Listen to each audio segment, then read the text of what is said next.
So today's topic is very interesting. I'm sure you all will like it. It is anger management. And to take us through this topic, we have Miss Urjita Deshpande. Welcome, ma'am. Thank you so much.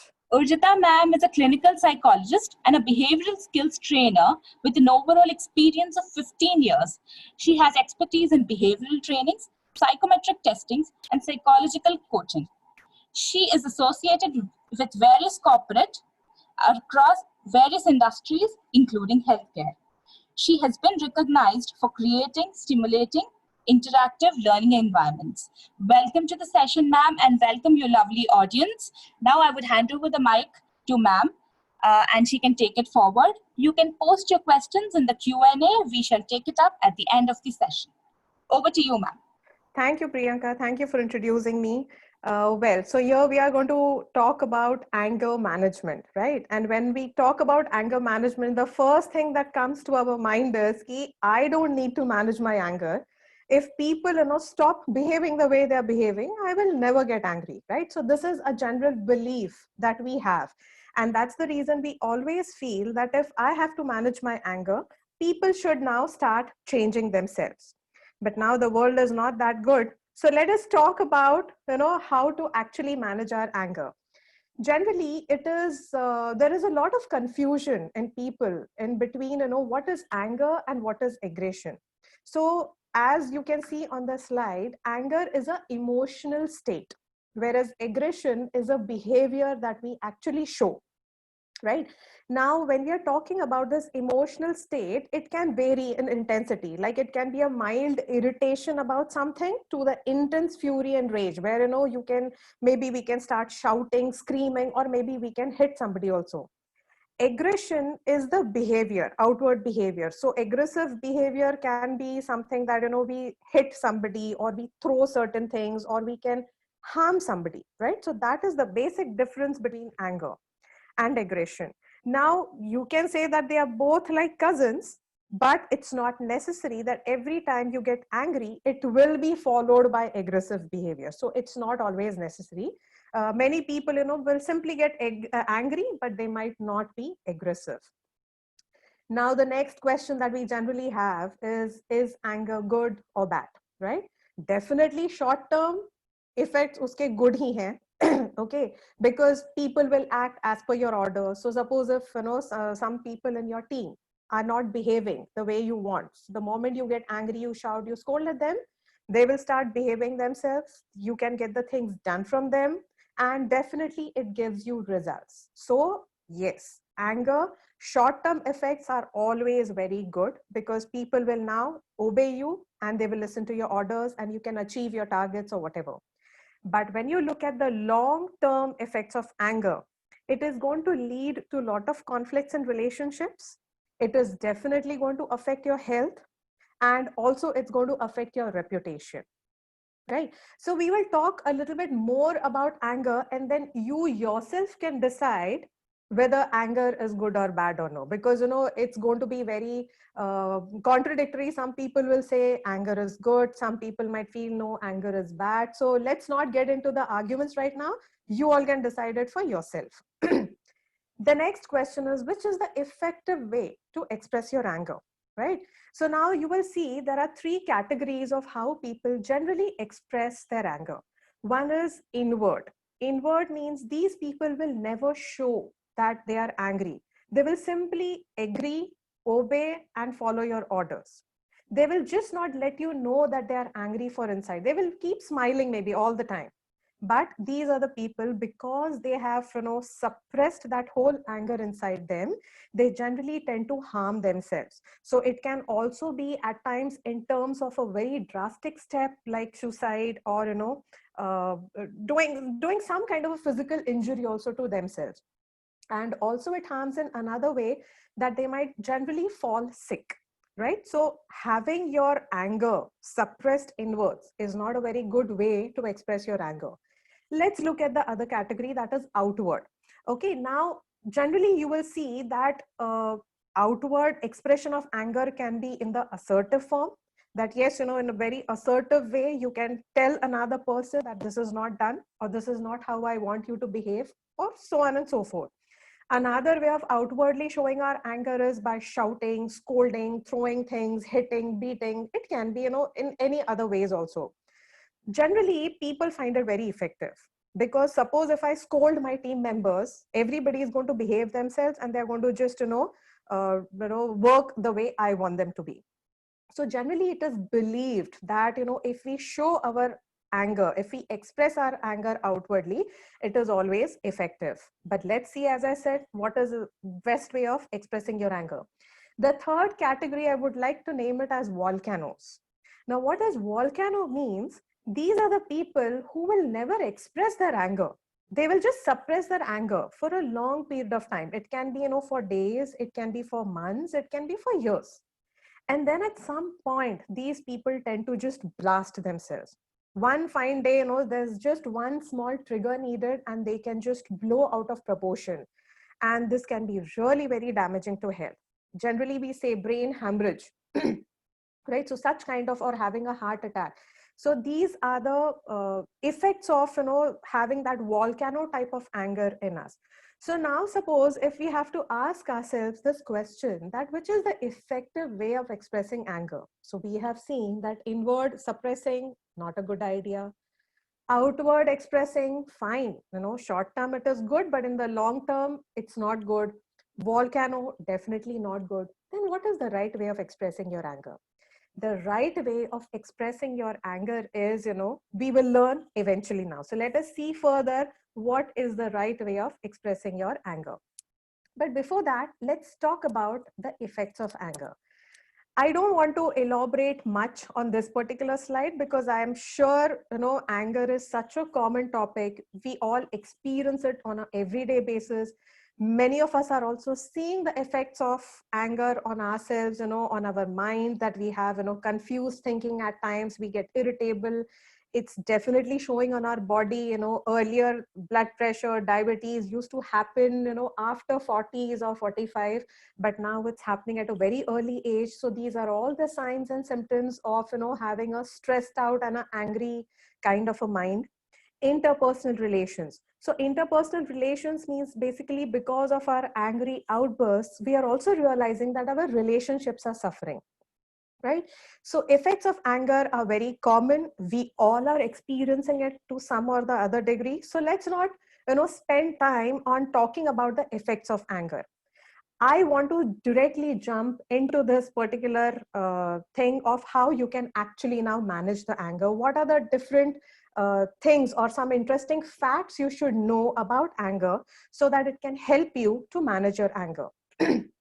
So the fact number one, we have learned to be angry. I'm not sure whether you would agree with this statement or no, that we have learned to be angry. Let us see how. So by watching others. When we were kids, we have seen our parents, shouting at us or scolding us. The moment our mom used to scold us, we used to behave ourselves. At least many of us used to do that. Today's children don't do that. That's a different story. But then, yes, definitely we have learned that when our parents got angry with us, we immediately behaved ourselves. Teachers, right? So when teachers shouted at us, scolded at us, hum log chup baith jate the. So definitely we have seen that, when we get angry, we can get the behavior that we want from others. So indirectly, as we grew up, we have realized that shouting at somebody or scolding somebody can give us the behavior that we expect. So this is how we have learned, number one. Secondly, we have experimented with our anger. Like, suppose if I get angry with somebody who's stronger than me physically, or who's intellectually more stronger than me, so I cannot win in the arguments, or maybe who's stronger than me in the terms of power, I have realized that I fail in front of them. So what was my experiment? That I have learned, depending on the consequences, that when to get angry, on whom to get angry, and how much to get angry. So by making small mistakes, we have learned, okay, with certain set of people, I cannot show my anger. With certain set of people, I can definitely, give them a peace of mind. And with certain set of people, I can go on and on and on and on with my anger episodes. So this all we have experimented. Okay. And now with so many years of consistent efforts and practice, we have become very experts in expressing our anger. So today it just does not require efforts to think that should I show my anger here or no.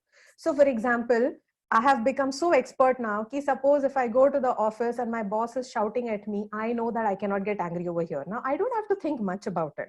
ये इतना practice हो गया, it's become a practice for me that yes, I cannot show my anger in front of somebody who's more powerful than me, okay, or who is elder in age with me. So I tend to control my anger. The same thing now when I come out, I can lash out at my colleagues because I know that they do not have the power now to fight with me or to argue with me. So now this kind of a response that, in front of some people, I can control my anger, and in front of certain people, I don't need to control my anger. We have learned it. It has become so automatic for us that it does not require much of time for us to, just get the hint that should I show my anger or should I not show my anger. So the first thing is, how have we, become angry people? Because we have practiced it. Okay, I'm really sorry for this. There was some connectivity issue. Right. Wherever we were on this fact number 2, that anger is inherited, right? So we generally give excuses to ourselves saying that, yes, my parents were angry, so I'm an angry person here today. But you need not be angry like them. Yes, they might have anger issues, but that does not mean, and that does not also justify your being angry, right? So this is just a justification or an excuse that we give. We really need to understand that we have to do something about anger. If we have to look at this particular point in another way, there are a lot of things that your parents are doing. We don't do everything of it. So how can only certain things be inherited by them? If inherited is the right word to say, then we would have inherited every trait of theirs. If we have not inherited every trait of theirs, let us also not give us the excuse that, I have inherited that anger. It's time that we start working on this anger. When we also use this word inherited, it means that yes, you are vulnerable to showing that behavior. Why? Because maybe we have seen that kind of a behavior since our childhood. Like we have learned in fact number one, that we have learned to be angry. So yes, you are definitely more vulnerable in, getting angry because you have seen their anger, you have seen maybe their tantrums, and that is why yes, there is a possibility you might also behave like that, but it's not compulsory or it's not necessary that you will just be like them, right? So this was fact number 2. Now we come to this fact number 3, where it says that we believe that when there is a trigger situation, I get angry. So now trigger situation can be anything. Trigger situation can be one of my team members who's very casual, or somebody is not giving me the work on time that I asked him to do, or somebody in my team is not punctual, they don't follow the orders, they are not serious people, they don't pick up my calls, or they tend to make the same mistakes every time. So let us say that trigger situation can be absolutely anything. At times, trigger situation need not even be people and their behavior. At times, it can also be inanimate objects, just like, Wi-Fi going down. Like right now it happened. Or, the lift not working. So suppose, you are getting late to the office and you stand near the lift and you realize out of the 2 lifts, one lift is not working and another one which is working, it's stopping at every floor. So now that can also work like a trigger situation, isn't it? So now we say that trigger situation leads to anger. So let us look at this particular point in a different perspective, that if trigger situation leads to anger, then it has to be universal, right? So now every time a person who behaves casually or who is not punctual, so such kind of trigger situations should trigger everybody and an equal intensity. But is it possible? It's not possible, right? Maybe I might get angry with the casual approach of one of my team members, but it's not necessary that my other colleague will get angry with that person. It's also not necessary that, suppose if we both get angry on one person, it will be of same intensity. So if the trigger situation cannot trigger everybody to the same intensity, then let us look at this trigger situation. It's not about trigger situation that makes us angry. It's actually something to do with us. Have you realized that when you're in a good mood, okay, or when something, you have heard a good news or whatever, so somehow those same trigger factors will not trigger you? Have you experienced that? Suppose, if you were very happy in the morning, you heard some very good news or something really good happened with you, and you go to the office and then you see that same person on whom you generally used to get angry. Now, even if that person has not changed, he's showing the same behavior, but there's a possibility that I might just simply let it go. I might not get affected. I might not get angry. So now, trigger situations are no longer a justified explanation ki because he behaved or because she behaved in a certain way, I got angry. It has nothing to do with people and their behavior. It is something to do with my state of mind, okay, that decides whether this particular person or this particular situation is a trigger situation for me or no. So for that, there is one beautiful technique. It's called as a pause button technique. Now, what is this pause button technique? Suppose if you are maybe, shouting at your subordinate, for example, because, he has done some mistake, or maybe he was having a casual approach, or you had asked him for some work which he has not done. So let's take this particular example that you're shouting at your subordinate or you're scolding him. Suddenly you get a call from your boss. Now immediately, you will just, completely come to your senses, and you will talk to your boss in a very proper way, and you will not even have a trace of anger, or you will not even let your boss know that you are just now right now shouting at your subordinate. You have a conversation of maybe 1-2 minutes or maybe more than that, and then you just keep the phone. Now tell me, how many of us will still remain in that same intensity of anger after we have switched off that phone? I'm sure that that intensity should have reduced by now. Or we might simply even just, let off that particular situation and allow it to move, right? So we might just tell that person, it's okay, please get this work done. Next time, please don't make this mistake. Now, what happens is that the whole effect of our anger reduced. Why? Because there was little bit of distraction that happened for some little time, and that is called as pause button technique.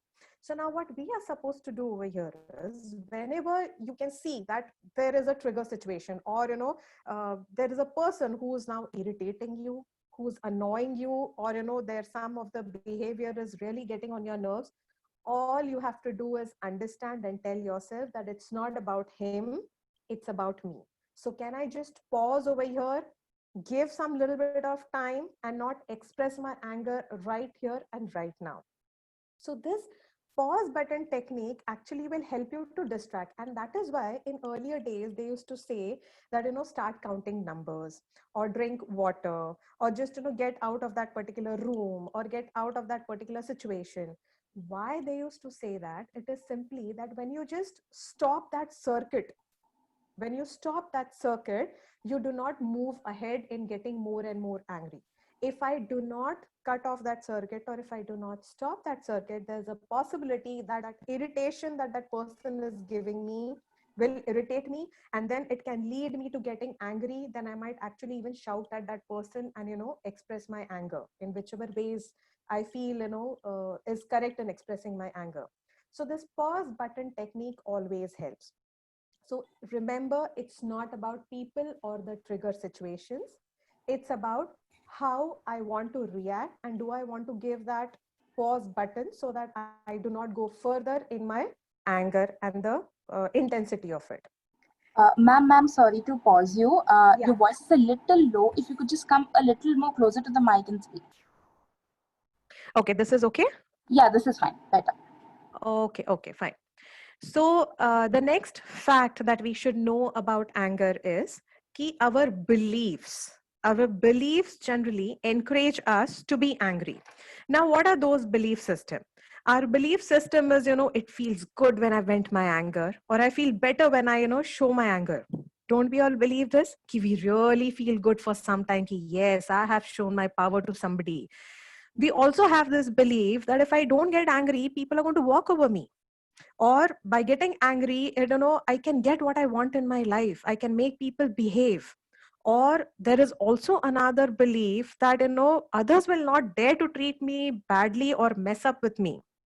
Okay, so these are the different belief systems that we have in today's generation. These are just a few things or few beliefs I have listed out, but there are more than that.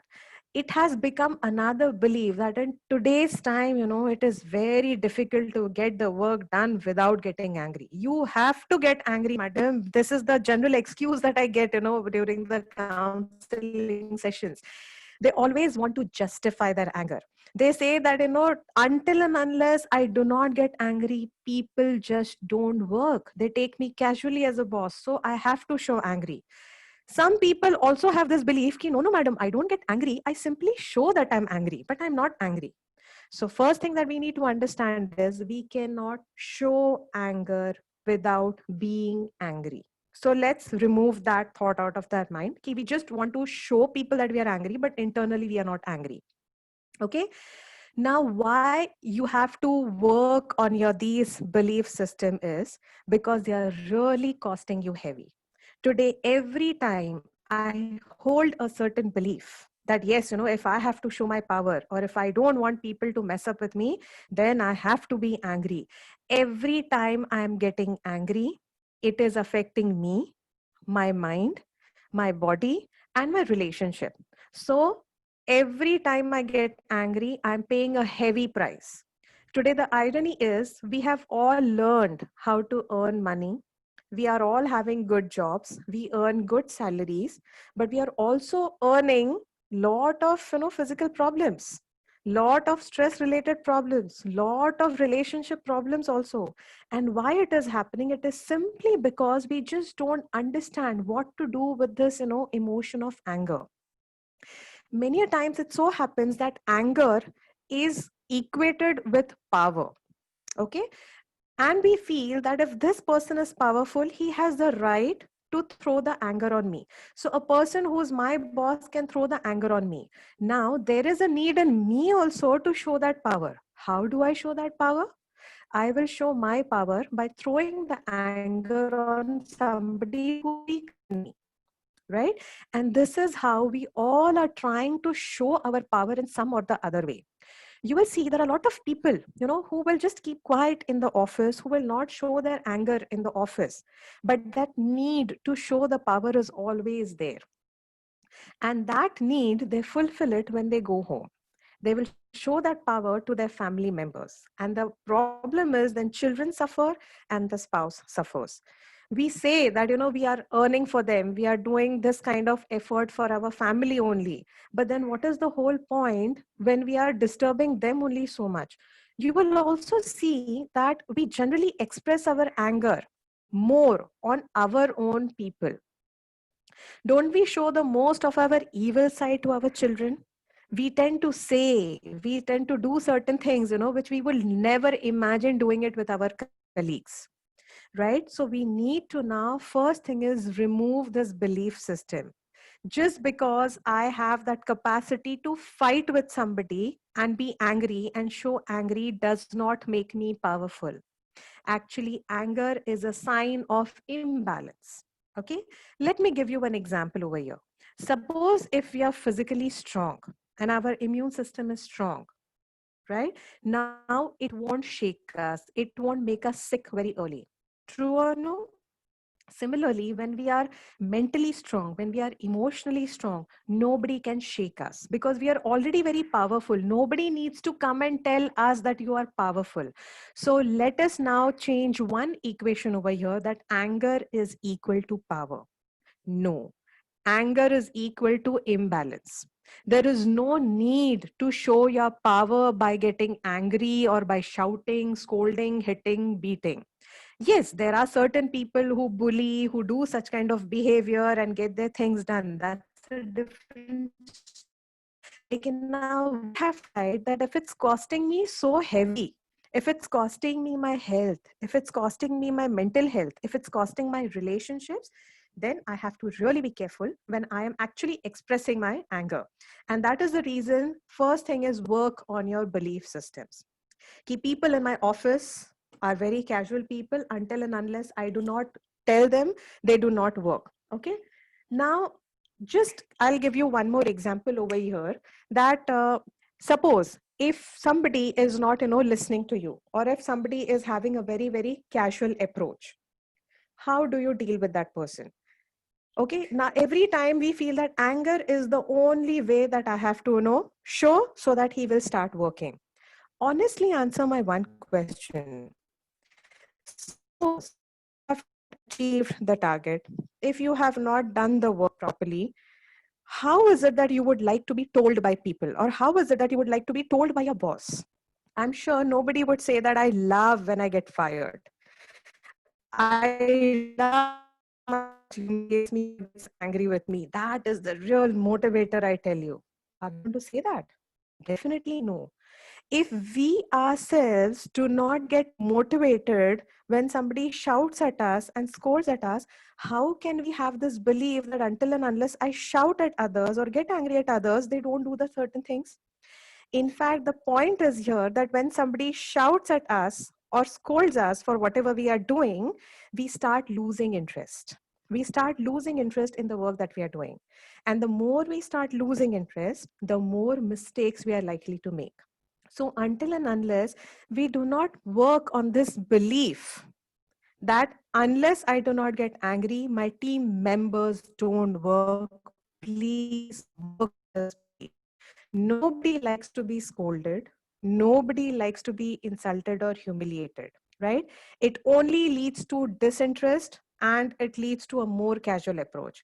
If anything can change, it is only that, you have a discussion and you have a talk with that person, right? A person can always change when you say good things or when you talk to them properly. A person, in spite of your talking properly, when they do not change, you know what the reality is? Ki they were never interested in this particular work. Because if a person does not change in spite of, you're being good to him, it means he is just not wanting to do this work. So now we need to deal with this particular person in a little bit different way. Right? So our beliefs are the reason of our triggers. It's not people. So next time when we have a look at our team members and the people who irritate us and who annoy us, just check what is your belief with regard to those people. And then you will realize that yes, until and unless you do not work or change that belief, it's not going to change the situation. Now let's look at the next fact, and that is that we believe that because we are not able to think, we get angry. And so anger is generally an automatic response. There are many people we hear, who say that, madam, thinking process stops. Because I do not think properly, I tend to say certain things or do certain things which I would have never thought, madam. And that is why I say that anger is an automatic response. Now that's very wrong. Anger is not an automatic response. Anger is simply a learned by experience kind of a response. Now, when we say that we do not think or we are not able to think, that's very wrong. It's basically our thinking is the whole culprit over here. Okay, now let me tell you how. Exaggerated kind of a thinking. To give you an example over here, I can say that many a times we are used to using a very, very heavy vocabulary. So for example, if one of my team member has made a mistake, and if I say, how terrible mistakes she makes, now terrible is really a terrible word. Maybe that mistake was not of that type which deserved that word terrible. But now the problem that happens is when I start using such terrible, horrible, such kind of words, it starts creating an impact in my mind. So now every time I will look at that lady in my team and that terrible word flashes. And then I feel, oh yes, she makes terrible mistakes and I just cannot hand over that work to her. So make sure that what is the vocabulary you're using.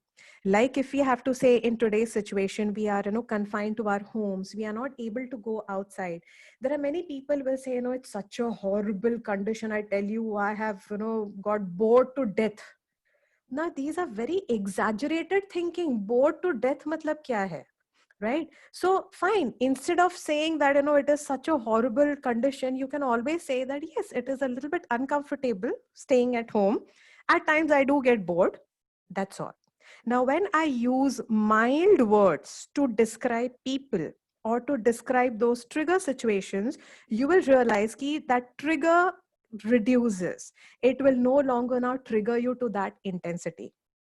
Right? So having a correct vocabulary is very needed. Many a times people have this tendency to use extreme words, so they might say, I'm so stressed out, I just feel depressed. Going to the office is so depressing. Now, depression word is a very heavy word. It's a psychopathology word, right? And depression means it is something that you have to be diagnosed with depression if you are into that depression for some period of time. Instead of depression, you can use this word sad. Right? So yeah, going to office, I feel very sad while going to office. Maybe you can use that word, simple word. It might not be that, terrifying to you. So please change the vocabulary for all those trigger situations and those trigger people. Now, judgmental thinking. We always, love to judge others. Even if they don't say anything, they don't do anything, they just simply stand in front and we have our judgments. We have our judgments that he is this, she is this, I don't know what he thinks of them, what they think of themselves, so on and so forth. So we are very judgmental in our thought process. Now, what is wrong in being judgmental? The wrong thing about being judgmental is when I judge somebody that he's casual, he is a careless fellow, okay, he just does not put any work on time. Now, when I'm judging people, every time I'm wearing those specs while dealing with them. So now if I have judged a particular person to be careless, now every time he comes and gives me some kind of work, I am going to look at it very carefully. Now, even if that person has done the work correctly, but there was some small minor mistake, now I will take that mistake and I'll see to it that, I tell it to him that how, see, you're such a careless person. Every time you give me some work and I have to and invest my time in checking whether the work you have done is correct or no. Now, what happens because of this judgmental thinking is it becomes very difficult for that other person to prove you wrong, because we are so confirmed and we so much believe that our judgments are true. Let me give you another example over here. Suppose if you have judged somebody that, yes, she is very sincere and she is very dedicated to her work and she is very particular. Now, suppose if that kind of a person gives me work, whatever I had asked her to do. Now, whenever I'm going to look at her work, even if I find now a small mistake, am I going to, shout at her? Definitely not. I might just tell her, "Nahi, this is just a small error over here. You can correct it. Rest all is perfect." Now, if I have the capacity to let go one small mistake done by one person, I should also have the capacity to let go that small mistake done by that casual person. But just because I was judgmental, I had judged that this person is sincere and dedicated, and I had judged that this other person is careless and casual, I shouted at that person or I got angry at that person, right? So judgmental thinking is the actual trigger. It is the basic reason of our trigger. So let's work on that. The next kind of a thinking is misinterpreting and distorted thinking. Again, this is a very habitual tendency in us that, she did it intentionally, she purposely does it. I know she's like that. I know. We start creating stories in our brains. Okay, and that is the whole reason of why we get triggered so soon. So again, one example I'll give you. Suppose, I have to do some presentation the next day and have asked my one of the team members to, give me the slides. Now at 10 o'clock, I call that person at night, 10 o'clock, I call that person, and that person does not pick up the phone. Now, if I have this tendency to do the distorted thinking or misinterpreting, now tell me, what are the stories that are going to go in my mind? He always does it like this. So many times I have told him that, I want a presentation on time. I do not like last minute work, but always I'm sure purposely he's doing it just because, I had shouted at him the other day, abhi wo badla le raha hai, this, that. Our stories can go on. We are completely having a distorted thinking. Now, suppose again at 10:30, I called him and he picks up the phone. With half an hour of my misinterpreting and my distorted thinking, how do you think I'm going to talk to this person at 10:30 in the night? For sure, I'll see to it that he cannot sleep the whole night, isn't it? Because now I'm going to fire him left and right. But if suppose I did not have that distorted thinking, okay, I called him at 10 o'clock, he did not pick up the call, fine, I did not do the distorted thinking. Now, suppose if he called me at 10:30, I would have simply told him, ki, look, please, make sure that you give me the slides by 9 o'clock. Don't make me wait till so much, late in the night. Fine. So my anger would have been to that assertive level where I could just, be assertive and tell him, ki, please, don't do such kind of a thing. But it is our distorted thinking and our misinterpreting of why. I have created a story of why he is not picking the call. The reality and the truth can be something else. But because I have created that distorted thinking, now it is leading to my trigger, right? And I get triggered. Egoistic thinking, one of the biggest reason of why we get angry. So that is also one of the biggest trigger. Now, egoistic thinking means, how could you say this to me? How could you do this to me? Don't you know me? That kind of a thinking. Kyare, people should respect me. How come they are not wishing me? Now, the more bigger the balloon of ego, the more easy it is, to prick at and, let it burst. So just imagine if suppose there are balloons in your room and one of the balloon is very, highly inflated balloon. And one of the balloon is not that very inflated. It's just a small, little, smallest balloon. Which one is likely to burst at the prick of any small thing? Obviously the one which is inflated, right? So inflated ego is like this. Inflated ego can get hurt and get angry because of anything. It can be just anything. Whereas a person who has less ego, he will not get angry. So many a times it is our ego. Suppose if I have, given some orders to my team that they need to do this. They did not listen to me or they did not do the work. But my another colleague gave orders to my team and they did that work. Now, this ego in me can make me angry that how come they're not listening to me? They are my team members. How dare they do the other person's work and they're not doing my work? Or when that other person tells them, they will do it quickly. But when I'm asking them to do a certain work, they just don't do it. So now my this ego is going to be a trigger point for me. And I will see to it that I, make sure that my team members will have to pay for it. Ki, you are my team members. When I ask you to do some work, you don't give it to me on time. And when other person is asking you to do the work, you give them on time. So now this is going to trigger me. The next kind of thinking is demanding type of a thinking. That is, things have to be my way. Okay, now things have to be my way. It should happen like this. You must do this. You have to do it. It has to be like this. Many times this problem happens with perfectionist kind of people. When they are very perfectionist when it comes to their work, they expect that kind of a perfection from others. For them, life is either white or black.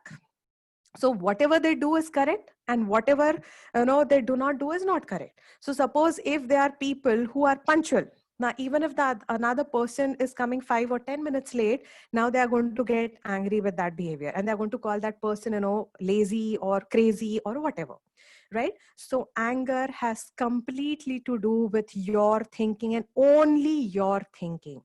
It has nothing to do with people. It has nothing to do with situations. How do I think about that particular person and situation is the real trigger. So think thoughtfully. The last fact is fact number 6, that is anger and lifestyle connected? Yes, very much. So first point is food and hunger. You will see whenever we are hungry, we tend to get angry. Yeah. So we have to be very careful that suppose if you are going to go for a specific meeting, or it's an important thing that you are meeting important people, or you're going to, have an encounter with people who you have already judged that they are irritating, annoying, whatever, make sure that your tummy is full. Okay, it's very necessary to pay attention to what you eat, when you eat, how you eat, because everything matters. Many people are very knowledgeable with regard to how their diet should be, or how their, spacing between the meals have to be. So people who know about, how their nutrition should be, or how they should eat their food, please go ahead and do it. But people who are not aware of it, I would suggest that please consult a nutritionist and find out that given your schedule and given your day-to-day whatever activities you do, what is the right kind of a diet and what is the right kind of a food that you can eat. Okay, it's very necessary that you focus on food, because that definitely affects our state of mind. Sleep. How many hours of sleep do sleep? Is very important. And what is your quality of sleep? Generally it is said 6 to 8 hours of sleep is the ideal thing. But yes, today there are a lot of people who hardly sleep for 4 to 5 hours. Now, if you're going to sleep for 4 to 5 hours, definitely your mind is going to get disturbed, and also your body is not getting sufficient rest. So if you can work out on your sleep time, that would be great.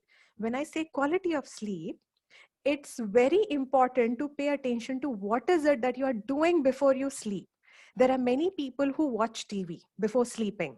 And if the content of the TV is not good, so for example, if you're watching news, which has got terrible news, and newses are always terrible, please don't watch news channels while sleeping. Suppose if there are some argumentative shows, some debates are going on, some arguments are going on, don't watch any kind of a heavy and a negative content before you go off to sleep, because it just activates your mind. Do not message, do not do work. You might be working late till night and you switch off your laptop, but the moment you switch off the laptop does not mean that your mind also has got switched off. Your mind requires some time to unwind. And you will see that even we generally believe that after having our food, immediately we should not sleep. We should give it a gap of 2 hours before we go off to bed.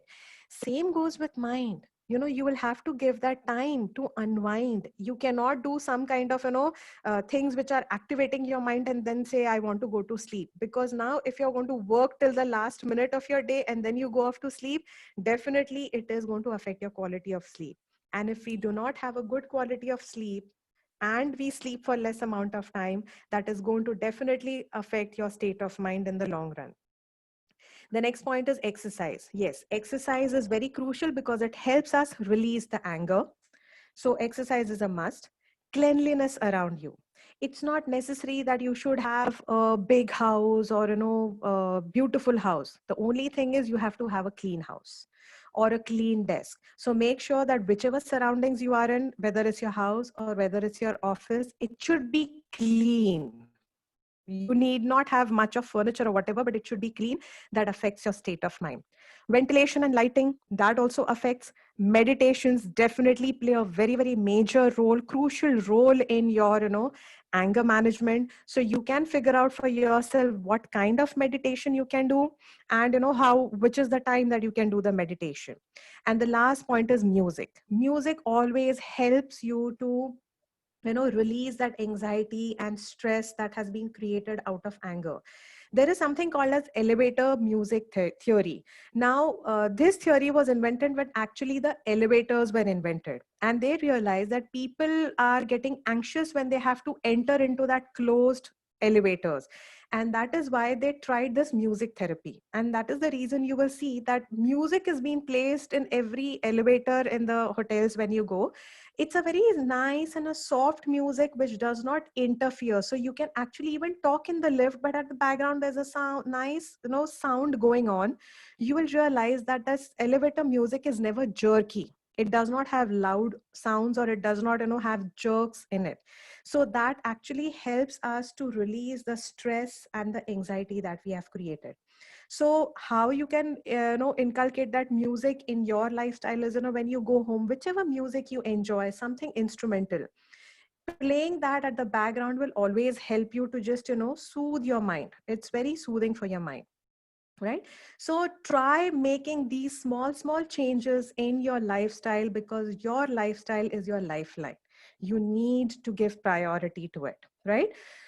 So here we are finished with all the tips of anger management. So let me quickly summarize to you what are the different things that you can do to manage your anger.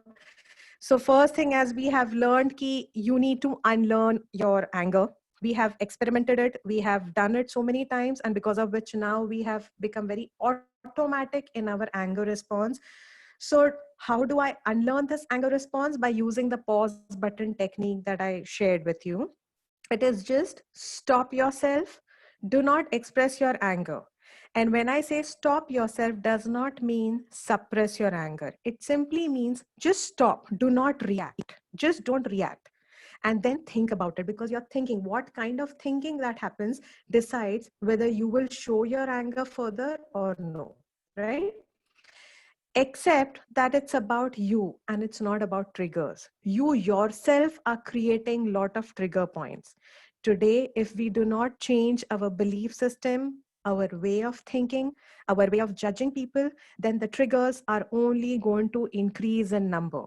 And then a point might come that anything and everyone can trigger you. It can be a smallest mosquito also, that it simply, poor thing, is doing its job of sitting on your hand and biting you, and you might simply get angry with that poor soul also. So triggers, there is no limit to how many triggers can happen in your life. So it's up to you to reduce those trigger points. Change your belief systems. So we have spoken about many kind of belief systems. So you need to now work on them, find out from where these belief systems have come, and try to just work towards removing those belief systems that you have. The next is, be aware of your rigid or exaggerated, egoistic, judgmental, or distorted kind of a thinking style, because here we have realized it's not about people who act as triggers, it is our thinking that is acting as triggers for our anger. Change your vocabulary. Okay, as I said, use mild words. Use the words that are not, so instead of taking an antibiotic, just take paracetamol. Okay, so use paracetamol kind of words for describing people and for describing events. And please see to it that if you can change your lifestyle to some extent, which can be beneficial to you, that will always be good, right? So here we end with the session, and here I would end the session saying that anger management is completely a journey from reacting to responding. It is going to happen with practice. Okay, you have to put lot of efforts. It does not happen in a day. You will have to experiment every day. So every day, just live your life with awareness. If I have to control my anger, then I have to simply be aware that what are my trigger points. So to start with, I can give you one simple tip, that to start with, just identify all those people on whom you get angry, because we will realize that there are certain set of people in our life on whom we actually show our anger, and their behavior always annoys us. So just make a list of all those people who actually annoy us and who according to us trigger us. The next step is check what is your belief system with regard to them, or have I judged them? If I have judged them, try to see, can I drop those judgment and look at that person for whatever he or she is. Okay, so that is another thing. Try to tell a person about his mistake or about his, whatever behavior in a proper way. Does it help? Because remember, the more you're going to get angry and upset on somebody and their performance or their behavior that they show in the office, the more you're creating lack of interest and lack of commitment in that person. Right? So this is about anger management. If you have any questions, Priyanka, you can go ahead with questions. Okay, ma'am, thank you so much. So we have a number of questions here. Huh. One asking, when I start feeling that I would get angry, how do I control this? Probably before getting angry, how do I control that situation? This is asked by Samir. Okay, so as I said, that moment you become aware, this is the first step of anger management, that you are becoming aware that I'm getting angry. So at that point of time, pause button. That is, if you're in a situation where you can move away, just, move away. If you can distract yourself, just distract yourself, or just tell yourself that, okay, fine, just let me give it a break. So just don't think about it. So give some distraction to yourself. Okay, so that is the only way, using a pause button, that can help you to control your anger. Yes, Okay, Prince. Huh. so there is another question. This is a little interesting. So this Amit says that now I am facing somebody else's anger. So how do I react to that situation? Okay, so yeah, that's a very pitiable situation that somebody is firing me, for example, and I'm becoming angry. So now the only thing that I can do is, over here, neither can I move away from the situation because maybe my boss is scolding me, so I cannot get out of the room, or I cannot tell my boss to, not say certain things to me or whatever. Now, the only care that I can take is, how do I think after I have left his office? Do I want to distribute all that stress which I collected in this room to 10 other people so that now I feel powerful? Or I want to, change my thought process? Fine, I might feel angry, I might feel upset, I might feel hurt, but now doing a little bit of self counseling can help you. Focusing on what track is your thought process going can help me here, so that I do not transfer that anger on somebody else, right? And that is the reason, as I said, exercise helps us to release that toxins that we have created, because in certain situations you cannot help it, right? In certain situations it's just that I have to take the anger of somebody. So doing some kind of meditative practices or doing some kind of exercise can help me release that, and it can also give me strength so that I do not pass it on to others. Yes. Okay, ma'am. So elevator music therapy, somebody wants to explain that. Sure. Okay, so elevator music therapy is, when elevators were invented, they realized that people are getting very anxious to enter into that closed space. And so there were certain set of people who realized that if we play a soft music inside the elevator, it can help reduce the anxiety of those people. It can give a very soothing effect to the mind. And that is how this elevator music theory has been invented, where you will see in majority of the hotels or in the airports, a light music is being played all the time at the back. And you will realize that it's such a small light music without any jerks or loud noises, that we can still have a conversation, we can still talk over the phone, we can talk with each other. So that kind of a mild music behind at the background also helps us to release the irritation that we have created the whole day. So that actually helps as a therapy. Okay, ma'am. So many expectations from someone. Can this also lead to anger? See, people who are having lot of expectations from you, that is their problem. Whatever you can fulfill, please fulfill. Whatever you cannot fulfill, it's don't get upset that I'm not able to fulfill the expectations, because there is no end to expectation. If a person is having 10 expectations from me, if I try to fulfill them, next time he's going to have 12, next time he's going to have 15. So it's just impossible for us to fulfill expectations of everybody. So इससे अगर if they are getting upset and angry, it's something we cannot do anything about it. But yes, if we have expectation from others, then definitely we need to reduce them, because expectation is one sure shot trigger for our anger. So, ma'am, there's one question. It's a common one. Many people are asking this. So, if somebody is just kind of pinpointing your little mistakes and getting angry at you, then how are you supposed to handle that situation? Okay, so now if suppose somebody is showing that small mistake, it means they are basically disturbed from inside, and that is why they are just trying to find out reasons of how they can throw their anger on you. As I said many a times, when people are getting angry with us, there is very little that we can actually do. There is very little that we can do. So only we can do is allow it to finish it there itself. Let us not pass on this frustration of ours to somebody else, right? And that is why, as I said, meditation, exercise, self-counseling, changing your thought process can help you to deal with this kind of a situation where somebody else is getting angry with me and I'm not in that position to get out or do anything about it. Okay, or maybe if it's a person who you can actually go and tell ki fine, uh, I feel very bad when you start showing me such small mistakes. So if you are in a position to share it, please share it. If you're not in the position to share it, then you all have to just do a stake their anger and try to deal with it. That's it. Yes, Okay, ma'am. Priyanka. So there was one point in the presentation. I give people what they deserve when I'm angry. If you could just Yeah. emphasize on that, and how do we control it? Okay, so this is our belief that if I'm angry, I'm just giving people what they deserve. So it means we have believed, this is a belief that this person deserves to be, taught a lesson, or this person deserves to be punished. So if I'm getting angry with him, or if I'm saying certain things to him, it is absolutely right because he deserves it. So now what we are doing is, because of our this belief, we feel that yes, now my anger is more justified. I have to show it because he deserves it. So it's a wrong belief system. Nobody deserves such kind of a humiliation or anger.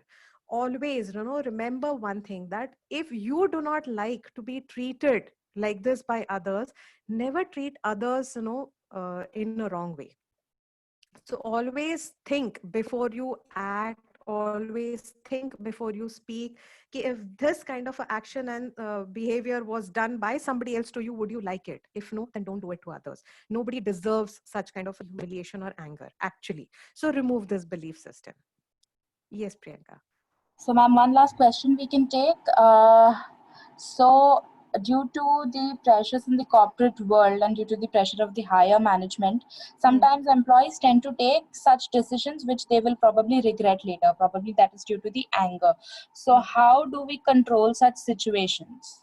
Okay, and so as you said, because of the pressures and everything, that is the reason taking care of your lifestyle is very necessary. If you have not taken care of your lifestyle, it can just add on and pile up. So suppose, yes, my work life is very stressful, but at home it's very peaceful. I am into that practice of meditation, or if I am doing exercise, I am taking care of my mind, I am doing something to feed good to my mind. Now what happens is that creates a balance in me.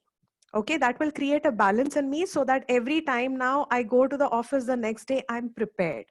I will not lose my balance. So as he says that, that we regret such kind of decisions, we have to take it. Why? Because in the office it's stressful, and in the house also we are not doing anything to release that stress, or to create that balance. There always has to be a balance in your life. If you are eating unhealthy food, you will have to also start eating healthy food, so that your body does not suffer. So same thing, if there is a lot of stress in your office, you will have to do something to de-stress yourself on an everyday basis, and changing your lifestyle is the only answer for it. Yes, Priyanka. Yeah, ma'am, I think it's time. So this would be our last question, which we just took. So, ma'am, if you could just flip to the last slide. Yes. So this is my email ID. If you want to ask any questions, you can also write a mail to me.